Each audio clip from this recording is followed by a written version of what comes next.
Hello guys, Wikipedia channel में आपका स्वागत है। मैं विपुल जैन आज आपको बताने जा रहा हूँ पग विचलन विधि। पिछले वीडियो में मैंने आपको प्रत्यक्ष विधि और कल्पित माध्य विधि से समांतर माध्य कैसे ज्ञात करते हैं वो सिखाया था। आज हम आपको बताने जा रहे हैं पग विचलन विधि से प्रश्न को कैसे हल करते हैं। तो देखते रहिए विकिपीडिया चैनल। जय जिनेंद्र।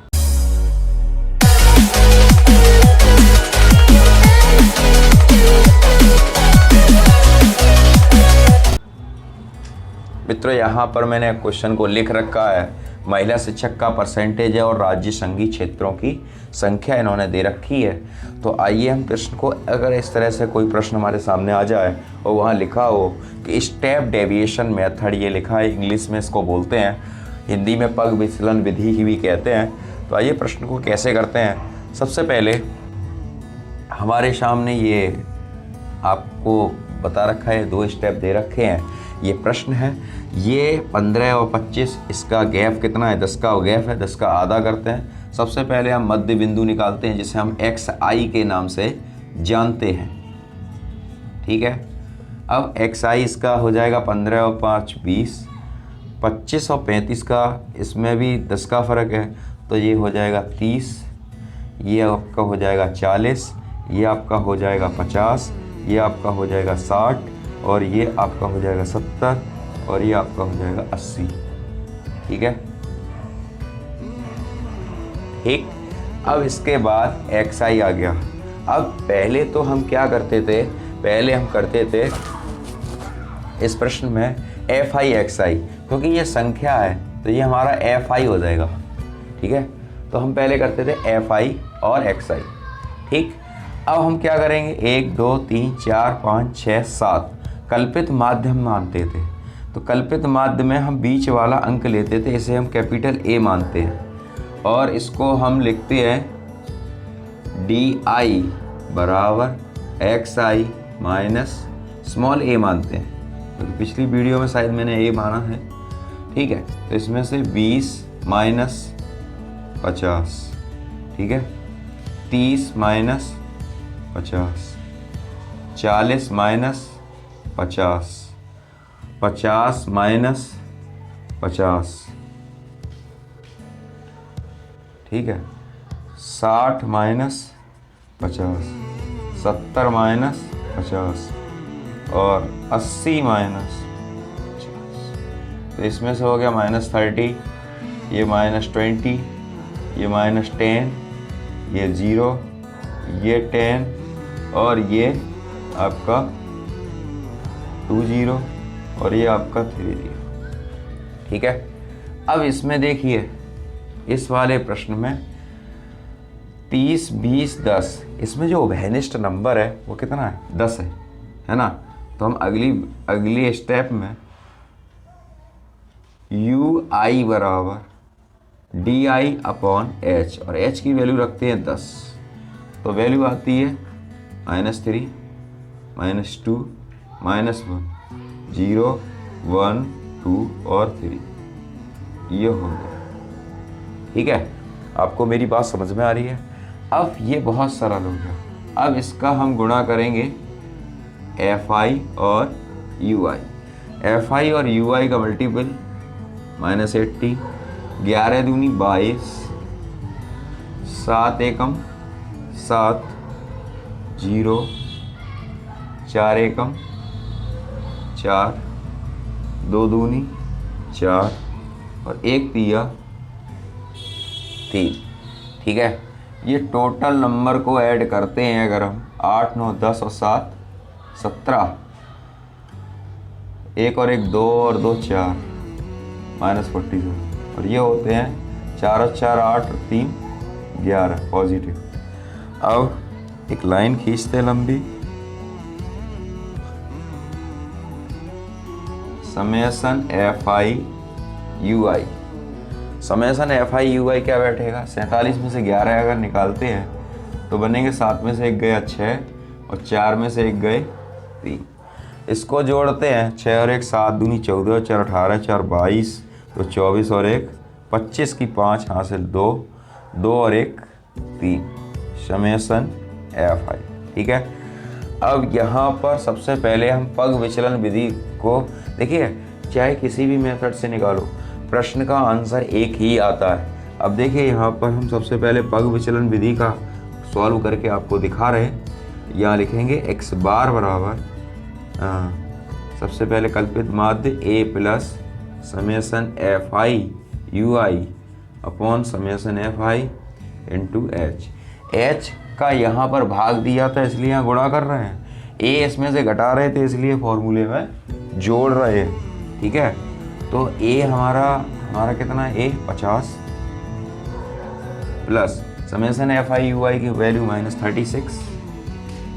ठीक है, और इसकी वैल्यू हमारी 35 और h है हमारा 10। ठीक है, 5 दूनी 10 और 5 सत्ते 35, 50 माइनस, अब हम इसको काटेंगे तो ये कितना बचेगा, 7 पंजे 35 और मैंने 50 प्लस 7 का भाग दिया, 5.14 2 बार गया है।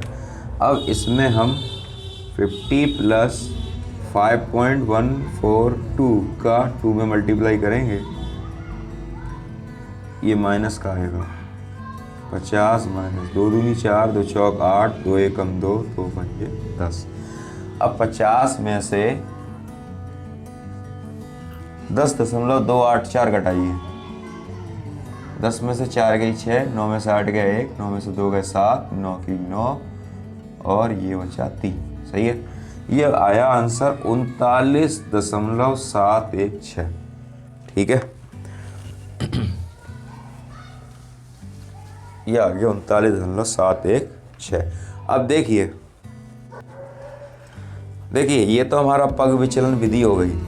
अब अगर हम इसे प्रत्यक्ष विधि से करते, प्रत्यक्ष विधि हमारी सिंपल वाली विधि थी, उससे भी एक ही आंसर आता। प्रत्यक्ष विधि होती है इसका इसमें गुणा करेंगे तो हमारी प्रत्यक्ष विधि कहलाएगी। हम उसको भी आपको करके दिखा देते हैं। एफ आई एक्स आई, देखिए इसका इसमें गुणा करेंगे 120, 11 तिया 33,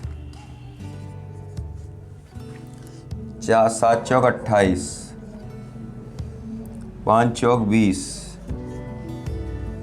6 चौक 24, 7 दूनी 14 और 80 एकम 80। ठीक है, इसको ऐड करते हैं 0, 2 और 3 5, 2 और 3 5, 8 5 13, 13 4 17, 4 21, 21 और 8 29 की 9 हासिल 2, 2 और 1 3 और 2 5, 2 7, 2 9 और 3 12 और 1 13, 1390 आ रहा है ये हमारा। ठीक है, तो ये हो गया पग विचलन विधि वाला। अब ये प्रत्यक्ष विधि देख लो आप। मैं एक ही क्वेश्चन में, वैसे मैं सोच तो रहा था कि आपको एक ही मेथड सिखाऊं, लेकिन फिर मेरा विचार बदला और मैंने सोचा कि तीनों मेथड ही आंसर आएंगे तीनों विधि के। एक्स बार बराबर समेसन एफ आई एक्स आई अपॉन समेसन एफ आई। अब देखो यहाँ पर 1390 अपॉन 35। ठीक है, अब इसमें भी यही आंसर आना चाहिए। 5 सत्ते 35, 5 दूनी 10, 3 बचे 39 हो गए, 5 सत्ते 35 और 4 5 अट्ठे 40। इससे काटते हैं 7 तिया 21, 6 बचे 68 हो गए, 7 नेम 63 और 5 बचे 50 हो गए, 7 सत्ते 49, 1 बचा 7 एकम 7। ठीक है, ये आ गया 39.71। ये हो गई प्रत्यक्ष विधि। अब बात आती है, तीसरा मेथड है हमारा कल्पित माध्य विधि। कल्पित माध्य विधि ये वाली विधि है। ठीक है, कल्पित माध्य विधि। ठीक, एफ आई यू आई। अब है हमारा तीसरा है एफ आई डी आई। देखो, एक प्रश्न और 3 मेथड। ये पग विचलन विधि कहाँ यूज़ होती है, कहाँ यूज़ हम करते हैं? पग विचलन विधि का वहाँ यूज़ करते हैं जहाँ कैलकुलेशन बड़ी होती है। 100, 200, 500, 1000, 1500 इस तरह के नंबर जब प्रश्न में दिए जाते हैं, वहाँ हम पग विचलन विधि का प्रयोग करते हैं। मैंने आपको तीनों मेथड बता दिए हैं। जो मेथड आपको सही लगे वो प्रश्न में अप्लाई करके आप समांतर माध्य को ज्ञात कर सकते हैं। अब एफ आई डी आई आप देखिए, एफ आई हमारा ये है और डी आई हमारा ये है। ये देखिए 6 तिया 18, 11 दूनी 22, 7 एकम 7 यानी 10 7 70 सॉरी, और ये 0, फिर होगा 10 चौक 40, फिर होगा 20 दूनी 40, फिर होगा 30 एकम 30। ठीक है, अब माइनस माइनस के इकट्ठे कर लो, 8 9 10 और 7 17, कैरी 1, 1 और 1 2 और 2 4 माइनस का, और ये हो गया 40 दूनी 80, 80 और 30, 80 और 30 110 प्लस का, और ये हो गया summation F I D I. अब 0, 7 में से 1 गया 6, 4 में से 1 गए 3 माइनस के। ठीक है, अब कल्पित माध्य विधि।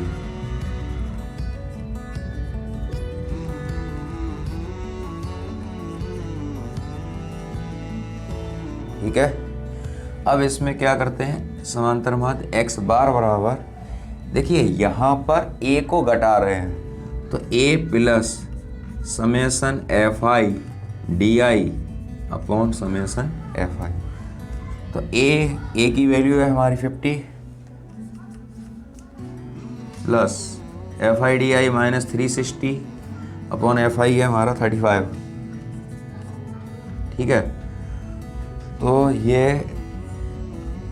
इसको काटो, 5 सत्ते 35, 5 सत्ते 35 और 5 दूनी 10, ये काटिए आप 7 एकम 7, 2 में जाएगा नहीं, दशमलव, 7 दूनी 14, 20 बचे, 2 20 हो गए, 7 दूनी 14 हो गया, 6 60 हो गए, 7 8 56, 10.28 इसमें से निकालेंगे। ठीक है, 50 माइनस 10.28 इसमें से निकाल लीजिए, 10 में से 8 गया 2, 9 में से 2 गए 7, 9 और 4 में से 1 गए 3, यानी 39.7। देख लीजिए प्रश्न को, आंसर आपके तीनों ही के सही हैं। देखिए यहाँ पर 6 आ रहा है तो यहाँ 2 हो जाएगा। ठीक है, ऐसे ही मैंने आगे नहीं निकाला, आगे भाग नहीं दिया, यहाँ पर भी 6 ही मिलेगा। देख लीजिए आप, एक प्रश्न और 3 मेथड है आपके सामने, आप किसी भी मेथड का प्रयोग करके प्रश्न को हल कर सकते हैं। मैंने तीनों मेथड इस प्रश्न में मैं बताए हैं। वैसे मेरा विचार पग विचलन विधि को सिखाने का था, लेकिन फिर सिखाते सिखाते मुझे आया कि मैं तीनों मेथड को आपके सामने प्रस्तुत करूं, तो मैंने आपके सामने रखे हैं। आप ध्यान रखना कि पग विचलन विधि का प्रयोग वहाँ करा जाता है प्रश्न में जहाँ ये जो सी आई है, क्लास इंटरवल जिसे कहते हैं, इनकी वैल्यू जब अधिक होती है, जैसे 75 से 80, 80, 75 से 80, 80 85, 85 90, 90 95, जो कैलकुलेशन में थोड़ा कठिन पड़ता है, तो उसमें हम पग विचलन विधि का प्रयोग कर सकते हैं। फिर आप स्वतंत्र हैं, आपको जो मेथड अच्छा लगे आप उसका प्रयोग कर सकते हैं। जय जिनेंद्र। आप विकिपीडिया चैनल के माध्यम से अगर आपकी कोई भी प्रॉब्लम है तो अपनी प्रॉब्लम को चैनल के माध्यम से कमेंट बॉक्स में अपनी प्रॉब्लम को ज़रूर शेयर करें। देखते रहिए विकिपीडिया चैनल। जय जिनेंद्र, जय हिंद, जय भारत।